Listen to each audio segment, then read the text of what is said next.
Live. I'm Fergus, and I'm joined by some old faces, some new faces, and some slightly more familiar faces tonight. We hopefully will have some people joining us from Portugal as well, depending on their connection. So it's going to be quite a bit of a rotation of people on here. We're not on Facebook Live tonight. We're only on YouTube because a big TV corporation and a big multimedia social media platform has basically blocked us. So we're off Facebook until Thursday, but hey, it will come back. I'll get out of Facebook jail. It's still cold up north. Scotty's got his hat on. Scotty, how are you doing, mate?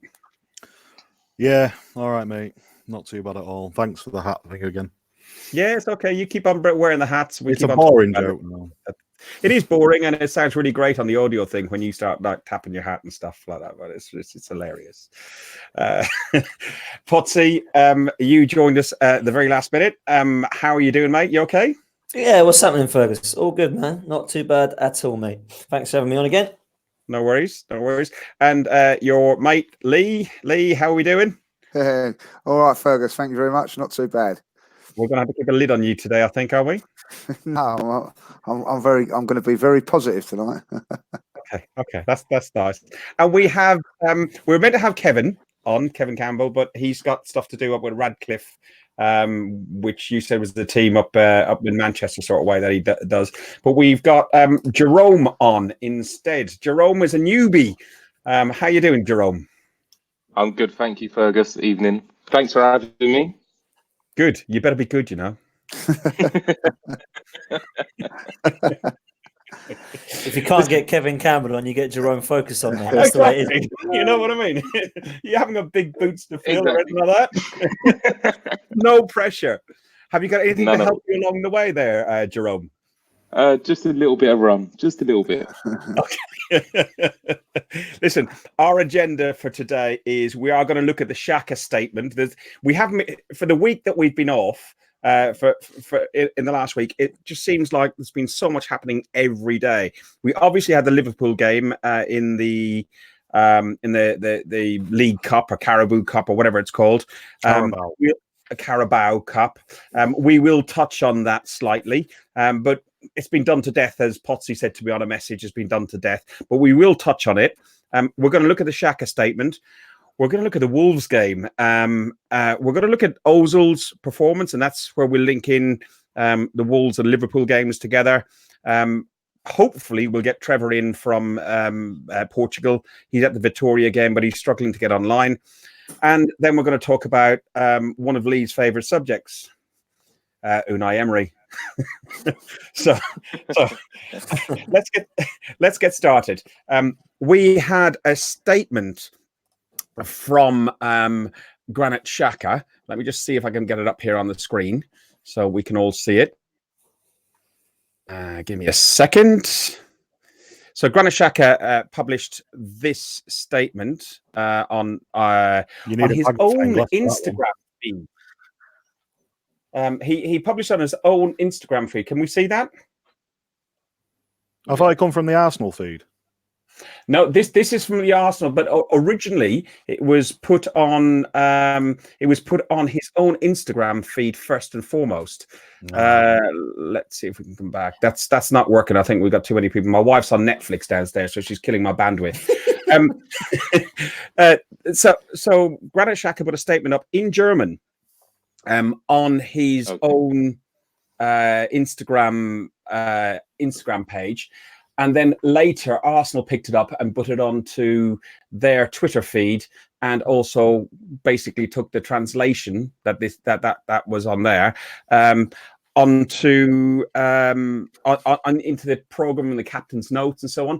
What did we make of it?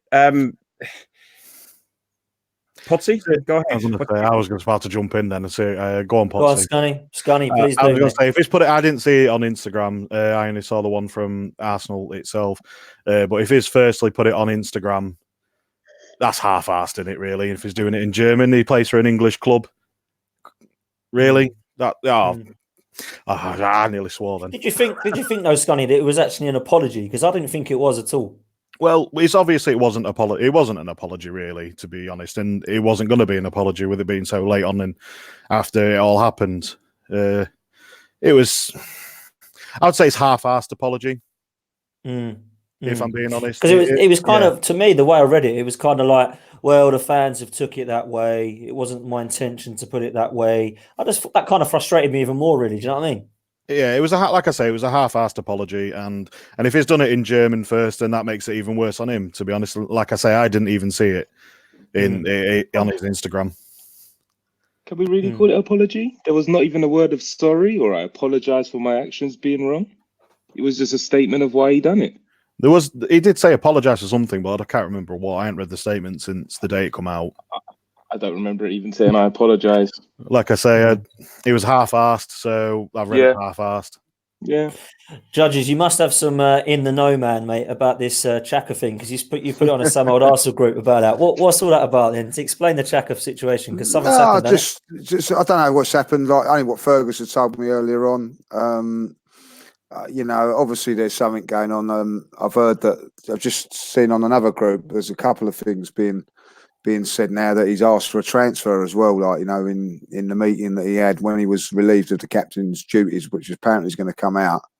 I'm just reading now that whether it's only rumours, by the way. He's just saying apparently that he has asked for a transfer as well, like putting a transfer request as well. So whether that is true or not, I don't know. So it could be breaking news, could be a little bit of inside info, but you never know with these sort of things. It's just what people are saying at this moment in time. So I lost my connection there for a second. Leah, were you just saying about the stuff I said to you beforehand? Just saying what you said, but I've just seen on a group chat now, someone has actually said the same, confirming that and saying that he's also asked for a transfer as well. Good. So he's putting a transfer request. So whether that's true or not, I don't know. So see you later. So I imagine what's happened is that by looking at it, they've told him that he's not going to be captain no more, and he's counteracted that by saying, "Well, I want to transfer." Then that's what it seems like anyway. So. Oh, Scunny, you make me laugh, man. No, see you later. Is Xhaka the new Mustafi for you, mate? No. These are two completely different animals. I'm not going to sit here and obviously, if that's true, if he's asked for a transfer request, and see you later. Obviously, I'm not going to sit here and go. I am not going to sit here and go. Oh, please don't go. Please don't go. Nah, that's not me. See you later. What I'm led to believe is that Aubameyang is now the first captain, with alongside Lacazette, Bellerin, and Ozil. So they are the four captains. That Ozil. I don't get that. I honestly don't get that. They're not going to add one. Is he not going to add one to that? So make it the famous five again. So, has he got time to add? Has he got time to add another one?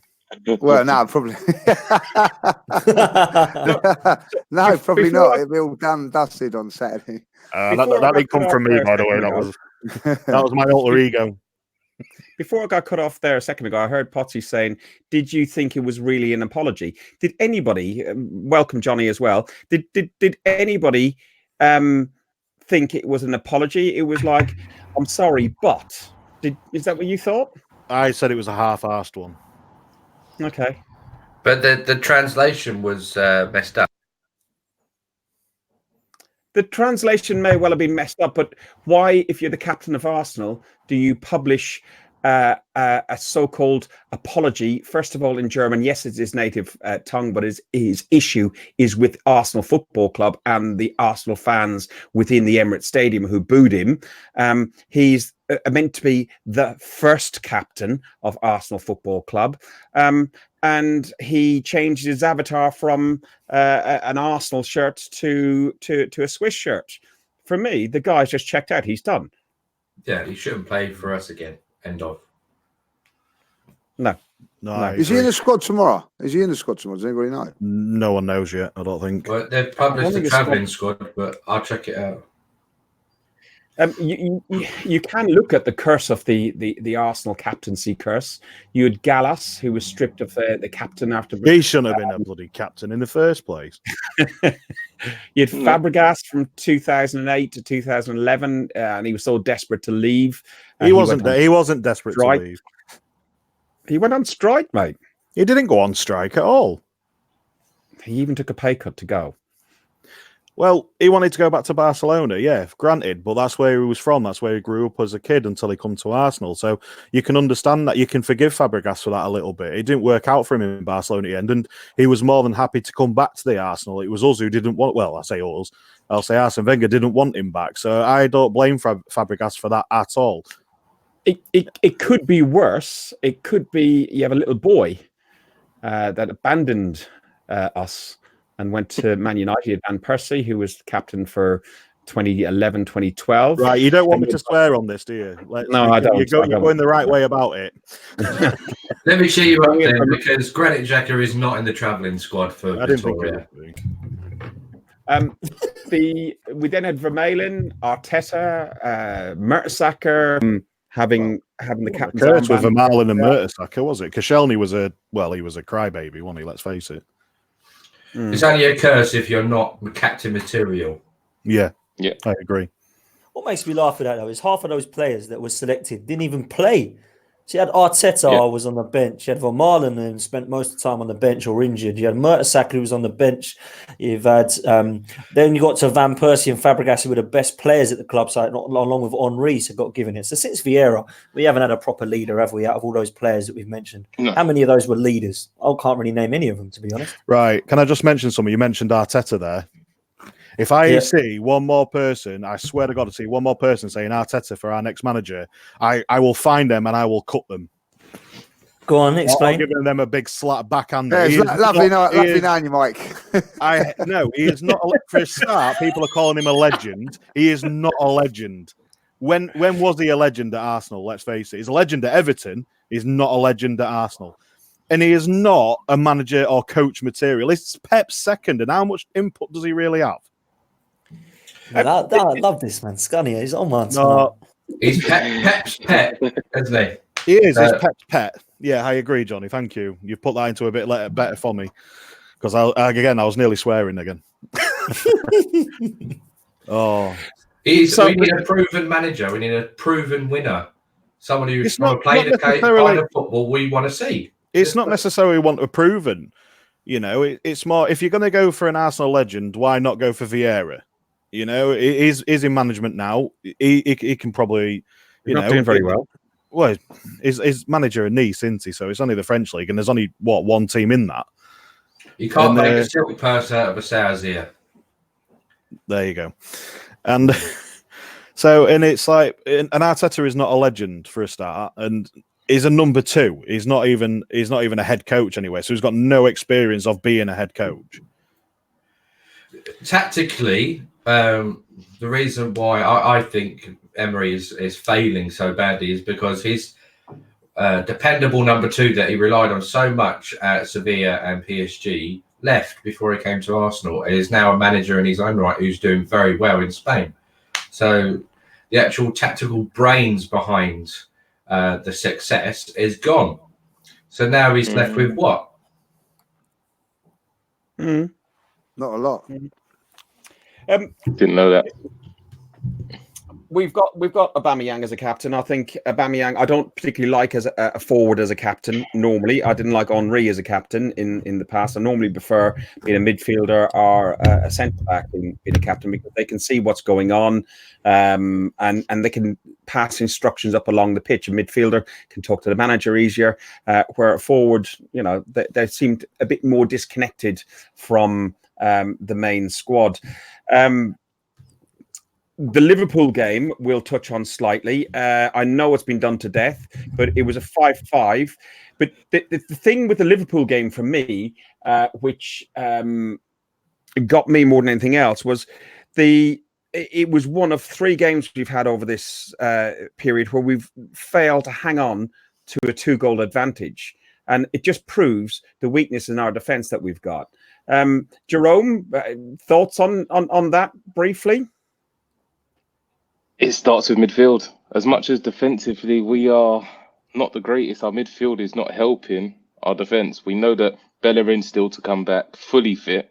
Yes, he's making it slowly. Holding isn't nowhere near up to pace. We had Mustafi in. I don't think he's as bad as everyone keeps giving him slack for, but not up to full speed. And Martinez was poor. So it was hard games to stomach as a whole. Now, in midfield, then what? Didn't he bring off Torreira again? I'm sure in the Liverpool game. Yeah. He brought him off again. So every time we're kind of doing something okay with midfield for once, he changes it and it makes no sense. So I just think Emery's lost it for me when it comes to midfield, helping the defence out. He's lost his bottle from what everybody thinks. Used to have a lot of bottle, make half-time changes that would make a difference. But all the way through the last 18 games we've had in the Premier League, it's been a poor run of form. From right through the end of last season to the beginning of this season, it's not good enough. And anybody who listens to the pod over the last couple of years, since he got appointed, knows I've said, look, you got to give him at least to the end of this year. But even I'm saying he's just too poor. He's just showing that he's inept. He's tactically naive. Yeah. And he shows no grit. It shows no bravery in some of these games, especially in the last two games. Take it off Tierney when we had three centre backs on the pitch, and we could have gone to three at the back with two wing backs with Saka, who's played at left wing back, or we could have taken the game to him, but we decided not to. He was too conservative. It was just poor, not good enough. Mm. And what did people make overall of, like, there's a few people taking the piss out of Ceballos for missing the penalty. I don't really think you can blame a fella for missing a penalty. It wasn't even that bad a penalty. It was quite close to the corner. It was a really good save. And only one penalty was saved. And let's face it, that's pretty good. And just finishing up on that one before we get into the Wolves game, because the Wolves game is probably the more painful one. The League Cup is probably lower down on our Richter scale or whatever. But who did you think shone as a player? Potsy, I'll start with you up in the corner. Martinelli, mate, for me. I don't see what more the lad's got to do to get minutes on the pitch. I thought he could have quite easily had a hat-trick. Thought he was outstanding. I also liked Ozil's performance for once. I think Scunny actually put on the group, who's this number 10 in our midfield. He looks like a different player. So, yeah, those two shone for me. I did like Torreira's performance, but for me, yeah, like Stuart Smith just said there, play Torreira in the right position. We've been saying that for ages, weeks and weeks now, and it just doesn't seem to be happening. Torreira is the furthest one forwards, and it was like that on the weekend. But for me, yeah, Martinelli is. I don't see what more he's got to do. His stats prove that he's only played a few games, scored a lot of goals, been contributing in most goals as well, and been involved in the goals as well as setting some up. So I've been a massive fan of this lad, and it proves that perhaps it was the right decision to let Eddie Nketiah go and get some minutes at Leeds, because Martinelli's come in and we haven't missed Eddie at all. So, yeah, Martinelli for me. Okay. Lee? Yeah, Martinelli for me. I know just turned around and said that the Wolves game hurt even more. That game hurt me unbelievably on Wednesday night, because there was a team like Liverpool trying to lose the game and we still couldn't beat them. You know what I mean? They didn't even want to get into it because they knew they was in the World Club thing that they're going into in December. They didn't even want to win that game, and for us to go up there and not win it was unbelievable. So that did hurt me really. The best thing about the night was there was no VAR. I'm going to say that now. I've really enjoyed the game because there weren't no VAR. And listen, Martinelli has got to come into this team somewhere along the line, without a doubt, as far as I'm concerned. But Mesut Ozil was brilliant for 60 minutes. The little back flick for the Maitland-Niles goal was okay. Jerome, Johnny, Mike, can you do that? I need to refresh my thing again. Moment, we are like dog walkers with no arms. We just cannot hold on to leads. It's just yeah, you like what I'm like. Yeah, But been holding on to that one. I've been holding on to that one. Did you get that one from John Malone, Johnny? No. I hope you wrote that one down. I can make up my own bad jokes. Thank you very much. See, I thought that despite the tactics that they were asked to play, I thought Torreira put in a good shift when he was on the pitch. Martinelli, like you say, he was fantastic. He's just showing his youth and grit and his guile and his desire, and he gets a bit of leeway from straying from the tactics slightly because he is scoring. But what happens when Emery gets bored of it? He's got a track record with falling out with big name stars. He did it with Neymar and he lost and he got kicked out of the club. He's doing it with Ozil, but we're giving him more time. And now we're going to have two of our top so-called names excluded from the squad potentially. So, what did you boys make of Martinez in goal? Because I'm not a fan of this lad, but people are telling me he's great. I just haven't seen enough to convince me. And I was really worried about his performance against Victoria. Some of his coming for crosses, I was like, oh dear, this guy's not got a clue. And then the other night, it was like, yeah, it proves to me that he is not a number 2. I don't rate him. He's good with his feet. He's a good shot stopper, but he's a vampire. He hates crosses.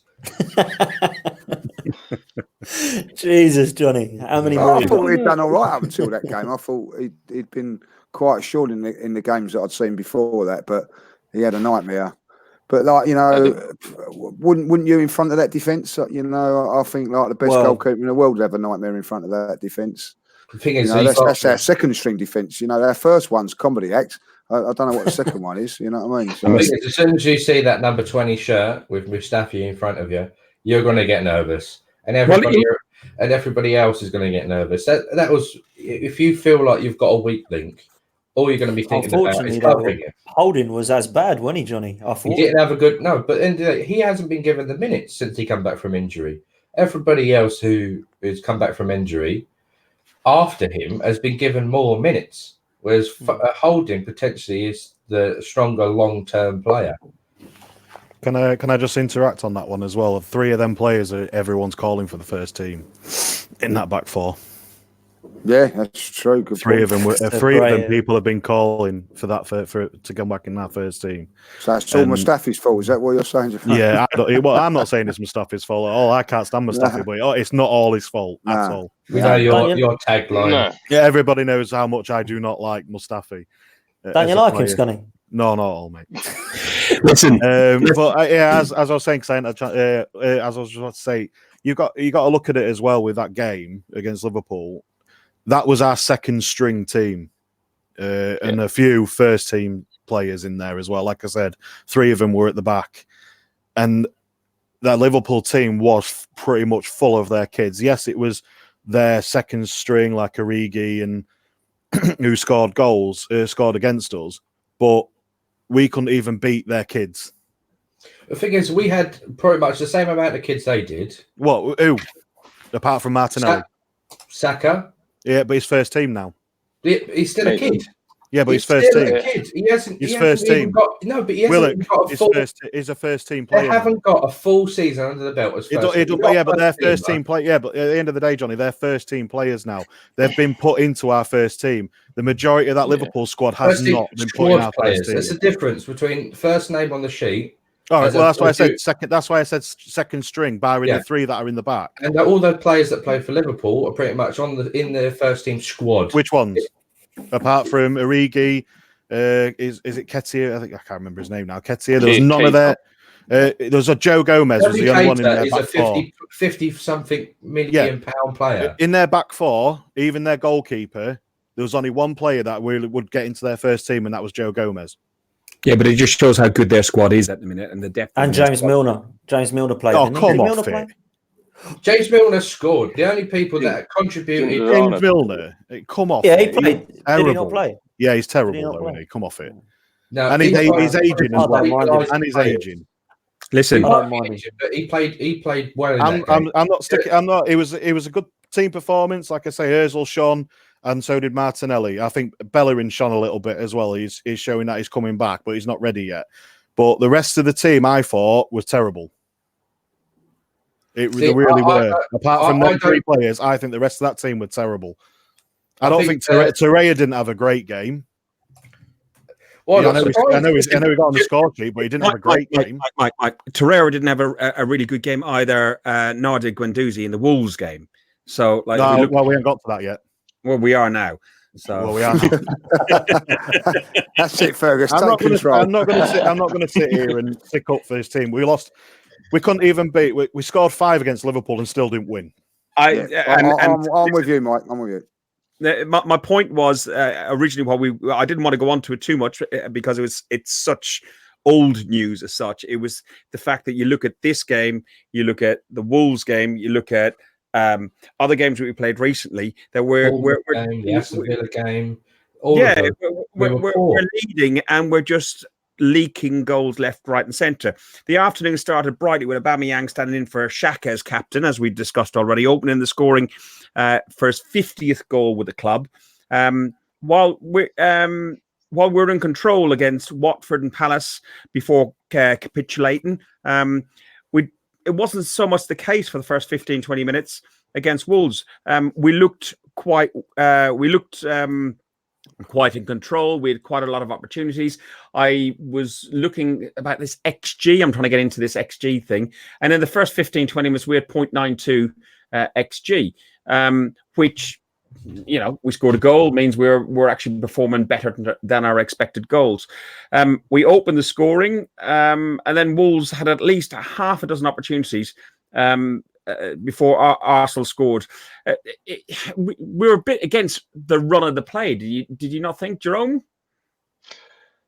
No, I felt that they.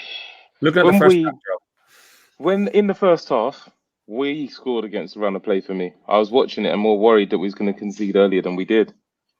I felt like we had a few opportunities, but we still on the back foot. I didn't feel comfortable at all. Okay, Lee. Well, I say comfortable. You just always felt that they had a goal in them, Wolves, didn't you? That's what I felt. But I have to say, I was sitting there. We was 1-0 up, and I was absolutely bored out of my head. It was a terrible game of football. It was absolutely terrible, And if the beer was free, I'd have been in the bar. You know what I mean? I have to say, but you're not in the posh seats. No, not on, is it? So so I just felt it was disappointing performance yet again. Nothing's inspiring us at the moment. What can you take from the game to think that we're going to win at Leicester? Other times you think, oh, we've got this and this game for us or whatever. I just don't see no positives from it at all. And I thought it was an absolute dire game. And I'm actually sitting there thinking, oh, look, it's raining. I'm going to get wet when I get out of here. You know what I mean? This is not the way it should be. And listen, I know we just spoke about he brought on the left back for the left back. I'm telling you that now. Once they scored, there was only one winner, and it weren't going to be us. He looked at that and felt that if he didn't shore that up, because they was killing us on the flanks, we was going to lose the game, which would have been even worse for him. So I think at the end of the day, Emery there in the 85th minute decided, I'm going to take a point, and he won't say that, but that's what it looked like to me, and with that substitution. So, and that sums it all up. He does have a very is pragmatic the right word? I don't know. I'm Irish, so I got an excuse. Is pragmatic the right word in the sense that he's a pessimistic sort of approach, a very defensive approach? Eunuch is a better word. Okay, but I just don't understand his approach. I think I said a couple of weeks ago, looking at substitutions, and the substitutions, especially the Tierney one for Kolasinac in the second half. Can't even go there, man. I just thought, I'm so confused what the guy's trying to do. I don't understand what he's trying to do. I don't think the players understand what he's trying to do. I don't think anybody in the media understands what he's trying to do, because I think his major failing is he can't get across what he's trying to say tactically wise. This is Wolves. Okay, they've not always been in the Premier League for they've been in, I think, twice in the Premier League this time and one previous time, but Wolves were a force back in the 70s and 80s, and that's the last time we've gone unbeaten against them in league in they've gone unbeaten against us in the last 3 games. October 78 and September 79.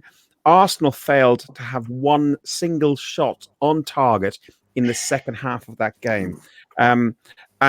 We done everything in the first 32 minutes, and then we done nothing. We didn't have a shot because we was too busy defending our own goal. We had 25 shots on our goal. Yeah, 25 to 10. Yeah, exactly. So how do we expect to keep clean sheets when we're allowing so many shots to be peppered against our goalkeepers? It doesn't matter Really whether as bad as a what stats, isn't it? yeah, it doesn't matter whether it's Martinez. Doesn't matter whether it was Buddy Holding covering for a sent-off keeper. We would concede goals because we're letting them get in on our goal. We're not playing our defensive midfielders in the right position. And this is the same argument, the same point we keep labouring over. Torreira playing too far up the field. I'm playing devil's advocate. I've said before, I can see why he wants to play him further up the pitch because he can chase and harry and win the ball further up the field, which is something he said he wants to do. Which is fine, Johnny. But when Guendouzi had such a bad game, you know, it was Guendouzi back again. And it's not surprising because it's him and Ceballos should be playing further up the pitch. And not Exactly, Johnny. Exactly, Johnny. This is what I said. Yeah, He's being asked to play there. Look at all the highlight reels of all the last few games. Whenever we've actually got anything, the one against Victoria, where we got the free kick, who is the player pushing forward, driving the ball forward, going at them? Guendouzi. The only player that I can see really driving at players, apart from Pepe because he's trying to prove himself, is Guendouzi consistently picking up the ball and saying, I'm going for this, and pushing forward. Who else is doing that? Nobody. He's no good, Guendouzi. He's not a defensive mid at all. Exactly. No, Playing him in not. that position is just ridiculous. And That was why he was so bad. That's why he had a bad game. People were like, always having a bad game, and he's shocked. Really? Why are you so shocked? This guy's being asked to sit in front of the front four, and he's not done it before. So why is now, all of a sudden, he now our defensive midfielder? Granit Xhaka he's now out of the team, so now it's Guendouzi. Basically, Torreira is the last choice defensive midfield on Unai Emery's list. And I can't see it because that's the only place he played for Sampdoria and the only area in the pitch he plays for Uruguay. So why all of a sudden when he's in an Arsenal shirt, he's fine for it for the first 6 months of a season, gets to after Christmas last year, and now he's our attacking midfield. I said last night, you don't see Pep Guardiola playing Fernandinho in a number 10 or Wijnaldum playing in a number 10 for Liverpool and City. It just doesn't happen. But for us, all of a sudden, Granit Xhaka is now our DM and Lucas Torreira is our number 10. And that is why we're so unbalanced in midfield. That's why we're leaking goals. That's why our service is so poor to Aubameyang and Lacazette, who again got stick at the weekend, which I find so frustrating because they're saving us every week. And the minute they don't touch the ball for a few minutes, it's, they're dreadful. Absolutely terrible game. Or try playing him with that midfield and see how much they create for you. Saying that, I thought Mesut Ozil was good. But say again, Ferg? Ozil had to track back loads. He was back in our... I was just going to mention him actually. I thought he actually played well for once, Ozil. I did think he was probably our better midfielder and did actually put a shift in, but wasn't enough still, was it? Still wasn't enough. Lads, can I ask you, I couldn't go for family reasons. I got rid of my ticket on Saturday. What was the atmosphere like within the ground? Because I know on social media and among chat groups and everything else, it's not pretty good. I saw some people were having discussions, let's call it that way, about managerial changes and stuff, which we'll touch on in a few minutes, in the pub before and after. Johnny, did you make it? Because I know you're working funny shifts, aren't you? Yeah, I'm working night shifts. I did set my alarm to wake up at 1 o'clock, ready to leave, but I slept straight through the first half and woke up at half time. Okay. So I couldn't even pass on my ticket. So I missed the only good part of the game, which is the first 10 minutes, and then had to sit through the dire second half. Lee, how did you see it over there, Lee? Yeah, I thought it was very subdued on Saturday, to be honest. Considering it was our first Saturday kickoff at 3 o'clock as well, first one of the season, I thought it was going to be, one for the fans to look forward to. But I felt it was very subdued. It was very, very down in the pub before the game. Most people were saying that the best we could get was a draw out of it. A few optimistic people, but yeah, I thought it was very lackluster during the game as well, and afterwards there was an acceptance of that was going to happen as well. So I thought it was a bit of just a dull day all round. I think maybe the rugby might have kept a few people subdued, or they would already had a few beers before before 9 o'clock or 10 Yeah, o'clock. so I don't know. I some- can't explain it. Saw some serious casualties when I went over to. I went over to watch the 12:30 kickoff in my local pub. I saw the second half. I think it was the Man United game. I can't remember which one it was, but yeah, there were some guys already asleep on benches in pubs, which was very, very, very, very funny. So, listen, anybody got anything positive to add about the Wolves game? Mike, Jerome, you haven't spoken for a few minutes. The best positive that we could Can't have is find the it. fact that Ozil was brought back into the squad and into the starting 11, because we actually had some kind of creativity or somebody trying to do something other than Pep, like we've said, Pepe. You know, Do you rate unfortunately Ozil? for that guy. As a player, yeah, he should be in our starting 11. As an Arsenal I player? don't. As an Arsenal player, he's done a lot, and I feel like for the first time in years, he's actually got some of the best attackers to be playing behind, but he's not actually getting the opportunities to play behind them. Now, I've been saying I want a front three with him behind. I know it sounds absolutely crazy, but I'd rather us just go all out for the game. We're going to concede either way, so why are we not trying to attack with a front three of Pepe, Lacazette, and Aubameyang with Ozil playing behind them, and we just go for it? Because what have we got to lose at the moment? We're not going to get any worse. That's what Man City do. They've got De Bruyne sitting behind their front. They've got Aguero, Sterling, and whoever multitude of players they choose to play on the other side. And yet they've got one of the best creative midfielders in the world, who some people say is on a par or not as good as Ozil in his pomp. We haven't seen the best of Ozil for quite some time, so that's why we have a lot of unrest over paying all this money for this fantastic player. But it's like having a race car on HP and never getting down to the racetrack. You know what I mean? You can't complain about not seeing the best of it when you're just going down to the corner shop for a pint of milk. Do you know, since signing 6 years ago, Ozil has missed 103 games, but he's only had one major injury.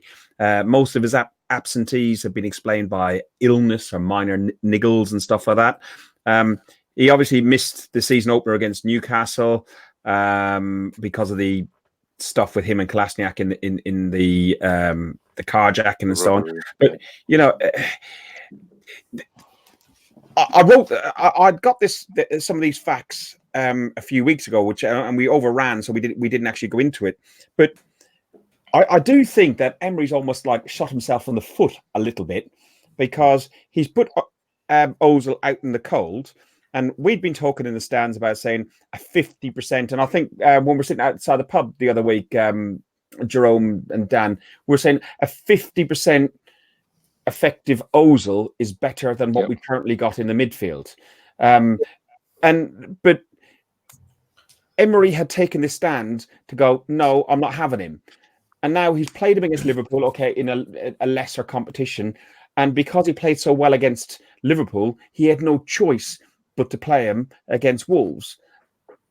I'm at a loss. Dan, can I just pick you up on the thing about missing games?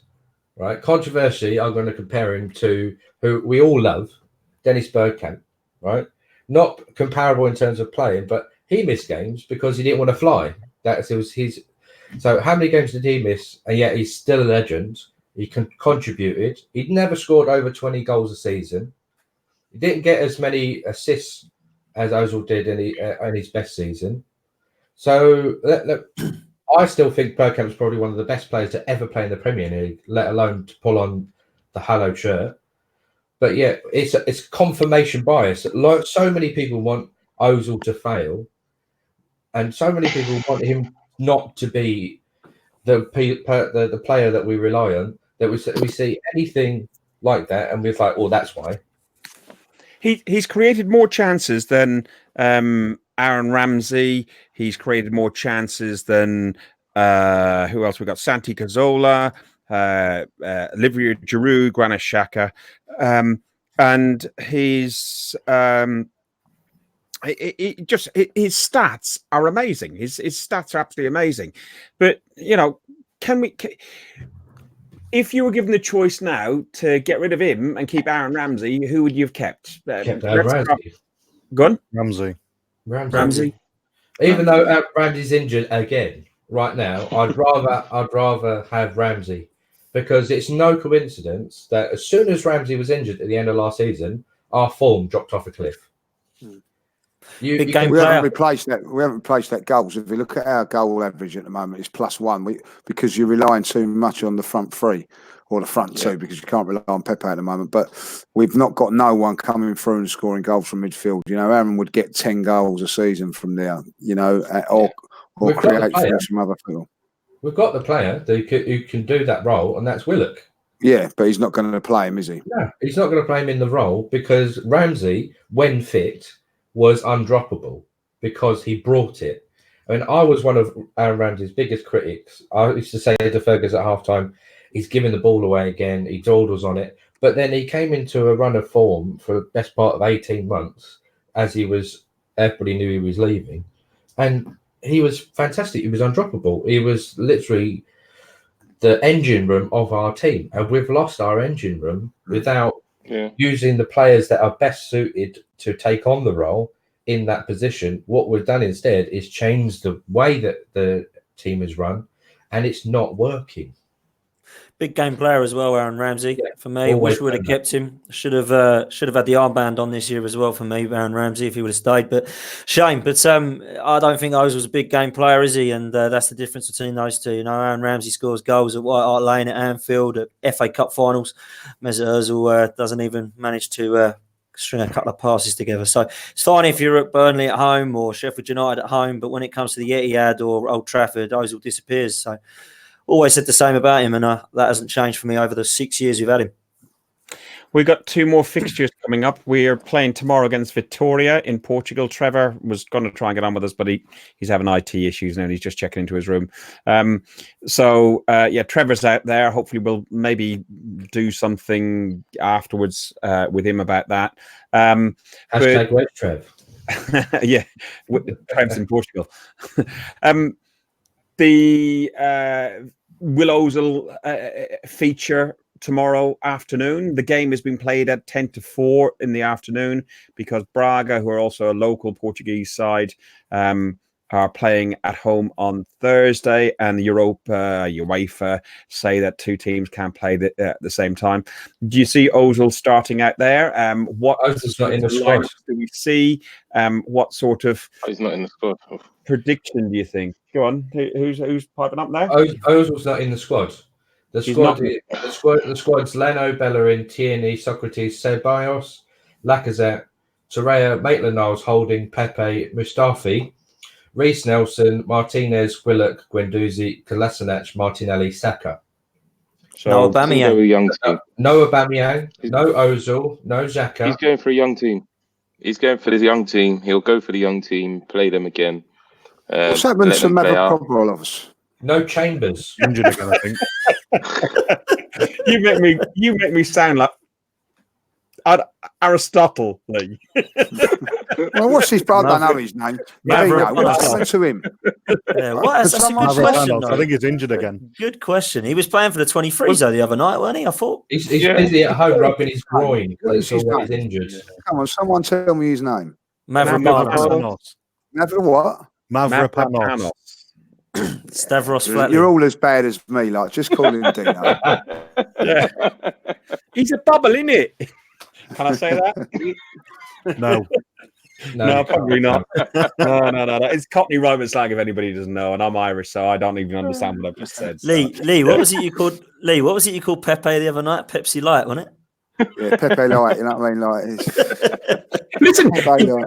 you talked about Pepe. Why did Sacco come on instead of Pepe? The other Saka. night? Because of the manager, Fergus. Like, you know, that is it, isn't it? You know, I look at the moment in the team with Emery. Even to tomorrow's squad, you know, I'm looking at that, and I don't agree with it. You know, like for me, Mesut Ozil should play in that one. I don't think he should play against Leicester because we'll be carrying him because we're not going to have a lot of the ball. That's my opinion. Yeah. So we're going to get absolutely trounced. Yeah, it's because you just don't know what he's going to do, you know, and he just keep the substitutions he made on Saturday were a joke, you know. And I'm going to have to say this, going back to the Wolves game, it puts in Ozil and Ceballos, who are our 2 best supposedly most players that can create and all that, and we didn't have a shot second half on target. You know, Aubameyang and Lacazette were fed on scraps. So there's something fundamentally wrong with the way the team is being set up. The players look like they don't want to play for him no more, which is a bad sign. And I look at this game tomorrow. Yes, it's great that we're going to be playing the kids, you know, and then we go to Leicester, and is he going to play this again? What we're going to have is another defensive structure change, because he can't go with that one because that one fouled on last week. Every week he keeps changing it, chopping and changing. How many more times are you going to chop and change before you as a board turn around and say, I don't know. 11. When for? Any game. For any game, I'll go for a back three now. I'd go for a back three. I'd change the midfield player up now, and I'd either put in Chambers or Louise into the holding midfielder, like a defensive-minded midfielder into that role there. I'd go 3-5-2, two holding midfielders, one of them being either Chambers and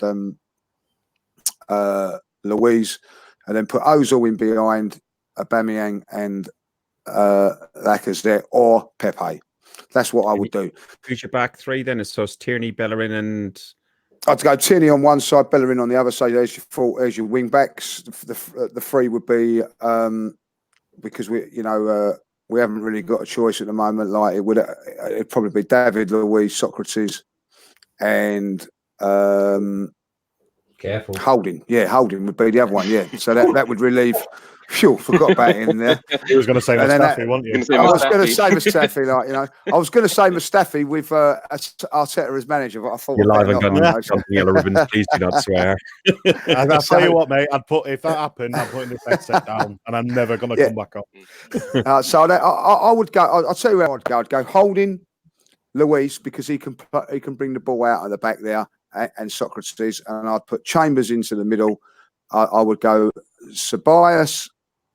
Or Ozil in the whole role, depending who you want to go there, and definitely Guendouzi would be my box-to-box midfielder, or Willock. So they're definitely like, so there's a base, so you know what it's going to be. So if for instance, I don't know, Guendouzi's got an injury, you know Willock's going to come in there. If Willock's got an injury, you know Guendouzi's going to come in there. Some sort of continuity so you know what's going on. So on the full-backs, for instance, Maitland-Niles would replace Bellerin. On the left, Kolasinac would replace Tierney. It's not rocket science. You know what I mean? But what we've got in a minute is all the time. Only works when you've got consistent play. I was going to turn around and say I said this a while ago. I think I had to put it in our chat group that I said I think we should change to a 5 at the back and have Tierney and Bellerin as wing backs and Luiz, Chambers and Holding in the middle. Luiz works better in a 3. It worked for him at Chelsea. I think my only difference would be I'd have in front of them 3 back foot in front of the 3 defence. I would have Guendouzi and Torreira. I think that would be my only difference there. But the rest of it is fine. But if it's not going well with a back 3 or potentially a back 5, we can change that up. We can take one of them centre backs out and bring someone like Pepe, Saka, and then it changes the shape of the whole team. Then, you know, instead of a 5 or a 3-5-2, you can change it to a 4-3-3. So we should have a squad. You should be able to name 8 out of 11 consistently. Without fail, and it doesn't matter what tactics we have. Those 3 flex from a 3 at the back to a 4 at the back. We need to have the chemistry, the consistency, in order for them to get used to playing with each other. You can't keep chopping and changing, like Lee said, and expect to have fluidity and chemistry like the better teams have. You look at Leicester; they've had the consistent team, even with their defensive problems they've had with the injuries, they're still playing better because those players are used to playing with each other. Can I ask one question? Sorry, James. Can I ask one question? Do you think the Europa League is messing us up where we're swapping and changing? Like, if it was the Champions League, if you have a look at the other big teams, they're only chopping 1 or 2 players. We're chopping the whole lot. Do you think that maybe if we was playing Champions League or we were playing a little bit consistent? Do you know what I'm saying? Like playing What did Wenger do in that situation? Did we have our core 8 and then just rotate a few for the Champions League and Premier League In the doesn't ones matter- that it were doesn't matter what important, Wenger he did. altogether? I now? don't think I don't think it matters what Wenger did, to be honest with you, because he's gone now. We can't even get my words out. I'm like you. No, Mike. I'm with Emery now. trying But to I'm just compare saying to Wenger. I'm just saying. to answer this question. What I'm saying is, I don't think it should matter if you're in the Europa League or you're in the Champions League. Like Johnny said, I think you should have that core, and then them core should keep playing potentially week in, week out, or every other game, or at least maybe changing one or two of them every now and again, just to keep them rotated and keep them, keep them fit. To make it more relevant, then what does Klopp do? What does Lampard do? What do other managers do? I was only using Wenger because of Arsenal The relation. most successful managers do exactly that. You look at Liverpool, you can right now you can name at least 7 or 8 of their starting 11 for any big game, and they've got enough depth in certain positions. I can name our ideal 8 or 7 or 8 core players easily, but the person who should be doing it isn't. That's the problem. Every guy, girl in the stands can say, we want Leno, we want Bellerin, we want Tierney, we want Guendouzi, we want Torreira, we want Aubameyang, we want Lacazette, we want Pepe. Johnny, there's probably 75-80% of the fan base who have now come to the conclusion, no matter how much they want to be loyal, supportive, and everything else to Unai Emery, there's been people calling from his head from day one. But I think, I know Lee, Jerome, are you turned yet? Yeah, I think the last couple of weeks have turned me, unfortunately. He's confused me with, like I say, decisions on the day again, starting 11s. I can't defend him anymore. And Mike, I know you're turned, Johnny, and you're turning. Everyone's turning because there was somebody in the chat group come along and said, that there's 9 players that are, you go, oh yeah, that's a good lineup. And then there's 2 players that you go, bloody hell, what's nearly, bloody hell, why is he doing that? The question is not about Emery anymore. The question about is, what next? Who else do you think, or who do you want to see in that hot seat? Because I think Leicester, if we done this 2 weeks ago, 2-3 weeks ago, after the international break, we had we're going into the Sheffield game on the Monday night. We're moaning about that we had no football for 2 weekends, and we went, okay, yeah, Sheffield, we should get a result. Worst way is we get a draw, we get beat. We then get Palace. We get a draw. Yes, we should have won the game, but I don't think we deserve to win the game. We've got Wolves. I don't think we deserved a draw either against Wolves. And now, we go into Leicester, and Leicester on huge form. Oh, just to confirm, we were right. Our sources are right. Xhaka has been stripped of the captaincy. So you heard it on Guns and Yellow Ribbons first, remember? Yeah, we do. Yeah, we heard that first, didn't we? Like, you know what I mean? So well done, Fergus. Well done. But who do you want to see? Who do you want to see replace Emery? Do you want It needs to be someone. I don't mind as long as they can sort out defensive duties. That has to be the first thing we need to be worrying about. Mourinho? No, not Mourinho. Jesus Christ. No. Not even in a joking manner. Not Mourinho. No. If someone says Arteta, I'm going to backhand them. I still think we should go all out and try and get Brendan Rodgers. I said I'm with you. I am totally with you, Johnny, on that one. I said that when Wenger was on his way out. That ship sailed. He's not leaving Leicester. He won't now, but I still think we should just go to him and say. I think he would. I think he would leave. I think he would leave Leicester he left Celtic for Leicester. He'd leave Leicester for Arsenal. £2 million a year at Leicester. He's going to be getting paid. Emery's getting on £6 million a year. So, and he's got no cojones. The thing is, though, it's not about whether he would leave for the bigger club. At the end of the day, they've won the league in 2015. They're in a better league position than us now. They've got a better squad cohesion and they're playing in better form, they're more likely to finish in the top 4 than us. So why would he leave a potentially Champions League playing team for us? Exactly. I'll answer that, Johnny. I'll answer that with Harry Maguire.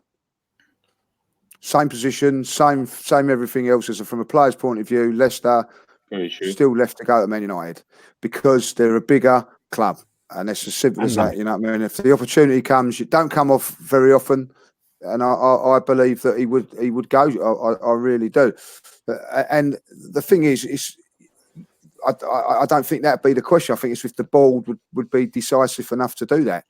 You know, I'm going to say this now: if Arsenal lose to Leicester on Saturday, and by Monday they've not sacked and Emery's still manager, then I'm not going to be going after Emery no more. I'll be going after that ball because that just shows that they've got no ambition for the football club. Well said. We've said about this. Are the board ruthless? Are they weak? We'll find out after Saturday's result. In fact, we will find out after Saturday's result. In all fairness to the board at the minute, I don't know if Fergus was just about to say the same thing, but they just sacked 8 people. Yeah. Steve Morrow, one of them as well.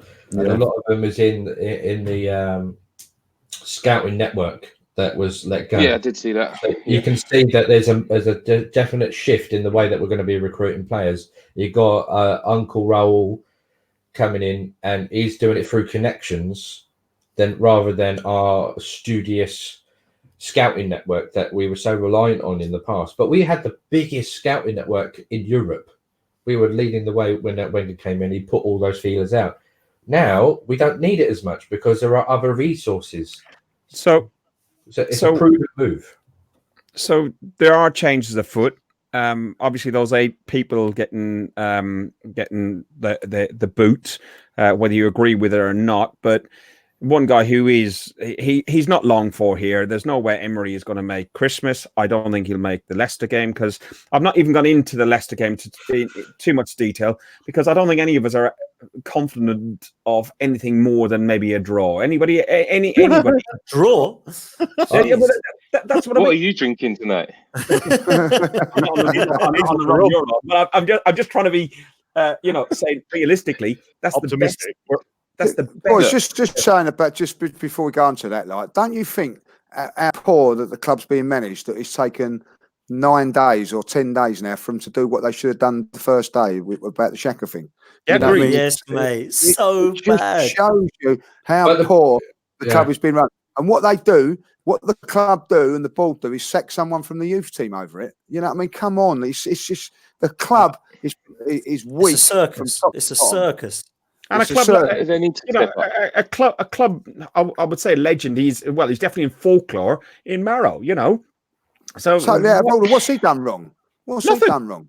Nothing. He's going to be really good at his job. Is he gone up to? I don't see him on the touchline turning around to Emery and saying, "I tell you what's a good idea? Tell Torreira to play wherever he wants. That's a good move." I don't see him doing that. But I see this clown doing it every week. I've seen Torreira come into the side. I don't know where he should be playing, and the board are allowing this to go on week in, week out. And now they're getting rid of. They're so ruthless. Our football club. They're getting rid of people behind the scenes. Get rid of what is wrong with the club, and start doing their jobs properly. Because if they don't do it properly, we're all here. All of us, we're all loyal Arsenal fans. And I'll tell you what, like, I'll lay £100 down here now. Not one of you is going to say that we're going to beat Leicester on Saturday. The Arsenal Football Club. No. That's how bad it is. I'm a bit skintly. I reckon we'll win 1-0. You've got to give me 200 if it don't. I'll tell you Right. A quick round robin. Who wants a caretaker and a manager maybe in January? And who... If you want, who do you want to replace? I know Richard mentioned earlier about having Allegri, but the issue we've got, in my view, with Unai Emery, he's not up to the grade, unfortunately, but also his language and communication skills are that poor that he can't get his message across, and therefore Allegri doesn't speak English and refuses to learn English. I don't think we can go down that route again. As much as you might have a good True. track I record. don't want I want a young coach. So I'm going to say that I want Nagelsmann from Leipzig. That's my pick. That's what I was going to say. Go on, that's two for Nagelsmann. Thing is, though, we won't get our first choice pick until the end of the season because all the top choice picks are going to be in clubs in better positions, likely to. So then, Johnny, do we stick with Freddie till the end of the season? I think if you let Emery go, JCC goes with him, and I think about 3 or 4 others go. So the disruption is quite big. So personally, I would let him go after Leicester, and then have the international break to Johnny, regroup. Yeah, and then hit the ground running with someone like Freddie. Go for a Vieira. Honestly, I think getting Vieira would be a good choice, but I think it might kind of punch his ticket a bit in that would kind of bring him in. He might not do that great because he's got to turn a very large ship around. That ship is half turned, though, isn't it? Because if you think about not tactically, where it matters in terms of corporately, yes, corporately we've moved. Don't you think that we could just, if you get somebody who's more tactically astute and also able to communicate their message across, that it should be a couple of, like a week or so, the international break, you say, a week or so of some drilling and training, and away we go. You did see the change when Unai first came in, that like the training intensity came up and the pressing and everything else. New manager bounce. That's it, isn't it? That's Fergus. what every new manager gets. Fergus, can I just bring a comment up and just see what you boys think of this? Because it's a really good comment from me. Someone mentioned this to me yesterday. What do we think? Yeah, Eddie Howe would be a great acquisition. Yeah, he needs time. He's yet another manager who will need to be brought in the summer. So I would say bring in someone like Thierry, who's out of work at the moment. Bring him in as a caretaker with Freddie, and bring in Bergkamp, who said he wants to come in as a coach, and have that Arsenal concentrated ethos come back into the club and right the ship for a short time to the end of the season and then reassess. Can I be ruthless? Can I be ruthless? Right, this is how I do it. Like, you know, I'm gonna wait until tomorrow, see what happens tomorrow, right? But I would do it before the Leicester game because we're all six of us are sitting here saying we ain't going to beat Leicester. So like, why wait? Get somebody in there, get Freddie in there. We might get a win because we might be rejuvenated or whatever. With Freddie just going in there temporary, I'm with Johnny. Like, I think that you've got to go for their first choice. Now, if that first choice we have to wait for, you know, but I would be looking at Brendan Rodgers, definitely a Patrick Vieira to give us the feel good factor. Also, like, you know, one thing that I've not liked about Emery from a personal point of view, I'm not having a game when I say this, is I've got no loyalty towards him. I've got no feelings towards the man. Right. Agreed. But if Patrick Vieira come in, if it weren't going too bad, I'd still have. Oh, I love Patrick. Please let it happen. Let it work. And I feel that the fans have got no loyalty to this man. Yeah. And it just is that not a good thing, though, Lee? Get on board. Is that not a good thing? Well, it is and it ain't, because I'll tell you why. Because I was like everybody else. I'll give him the first season, give him the season because I felt that he deserved that and whatever. But soon as I realised that he weren't the man for it, I don't. It doesn't mean nothing to me no more. I want him out as soon as possible because and I've got no feelings towards it, and I do feel a bit bad about that. But that's how I feel. You know what I mean? I always. When Arsene Wenger it was all going wrong with Arsene Wenger, there was half of me saying, please, Arsene, do get it right. It's not going to happen with this manager. I've got no feelings towards it. Get rid. I'll do it before Leicester to give us a chance of winning at Leicester. Because at this moment in time, under this manager, we've got no chance of winning on Saturday. So if it isn't going to be an ex-Arsenal player, so no Vieira, no Arteta, no Henry, no Freddie, me and Johnny would go Nagelsmann. Lee, you'd go Brendan Rodgers. Jerome, Scunny? I don't see what's wrong with Nuno Santo at Wolves. Yeah, it's a good shout. Good shout. Yeah. Good shout. Very good shout. He's doing nothing wrong there. Very good shout. Nothing wrong. Nagelsmann, Rodgers, Gomez, they're all good shouts. But what Yeah. we've got to realise is that there's going to be moves behind the scenes right now. We've got Don Raul, Edu. They're all doing little moves. They're sounding out people who would come in. So we have to give them time to do that. All Was I've he, seen was is he there? Mourinho. I don't know this, but was he there when Luis Enrique was the manager of Barcelona? Does anybody Yeah. know that? Or I think he was, yeah. If he was, he's available. It may be that he goes for someone that he knows. I don't know. I'm just putting him out there. Like, wasn't it wages before that happened that the reason that fell through with Enrique? Well, I think if Arsenal can't recruit a manager through wages, you know what I mean? Like, I think that we all should get out now and burn down the Emirates. As simple as that. Like, that's what I feel we should do. Jerome, Every Arsenal fan taking a lighter on the next home game. Jerome, Listen. what do you reckon for the manager? Just quickly. To be honest, I'm happy with Nuno from Wolves. Do you know what? That's not a bad shout. That's a good shout.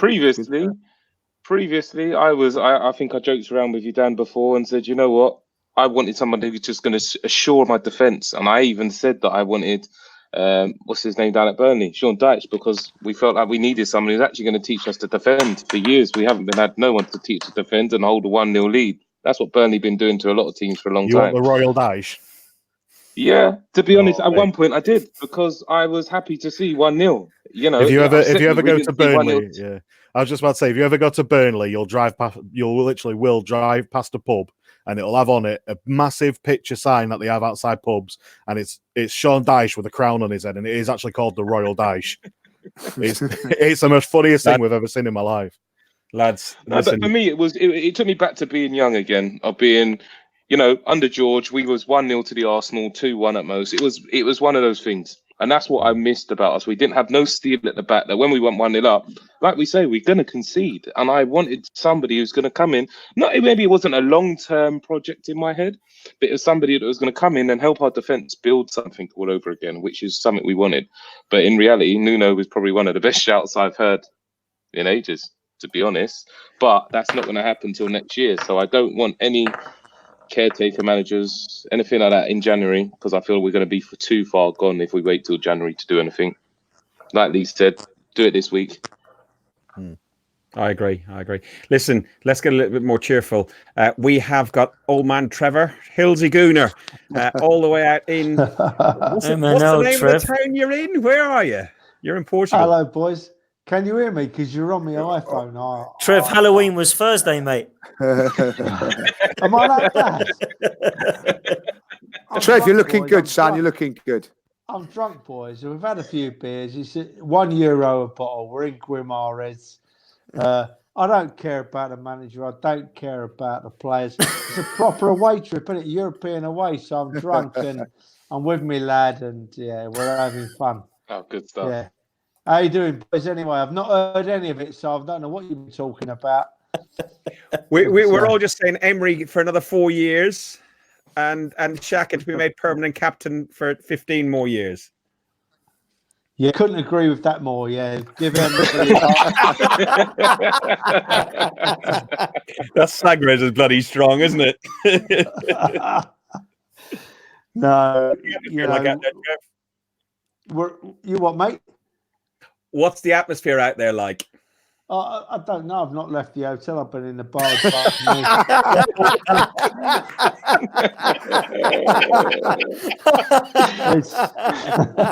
What a legend. That is brilliant. I'll tell you what, we waited an hour and 8 minutes to get to this point.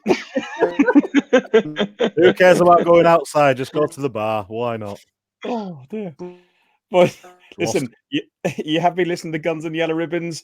Trevor, I'm hoping that you're going to send us some footage that we can all see over the next couple of days of the boys in the bars and at the stadium. I'll do some FaceTime with you and stuff.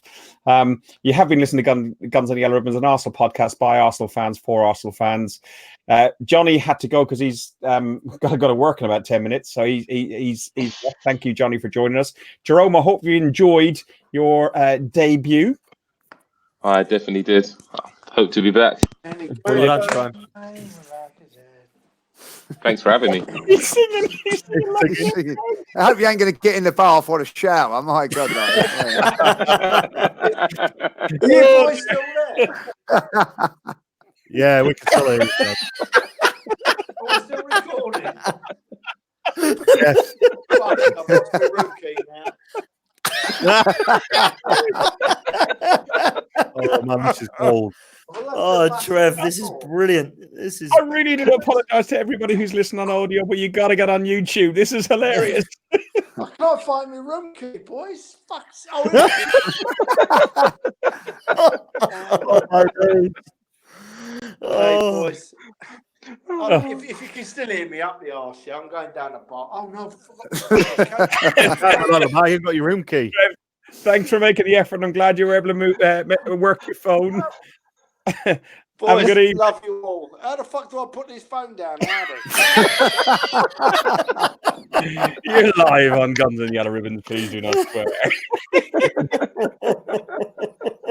Mike, thank you very much. You're one of our more long-standing guests. So, like, you know, it's been me and you more or less all the way, especially on the video stuff. And then Potsy, Lee, as always, thank you very much. I do appreciate it. I hope that was fun. That was fun.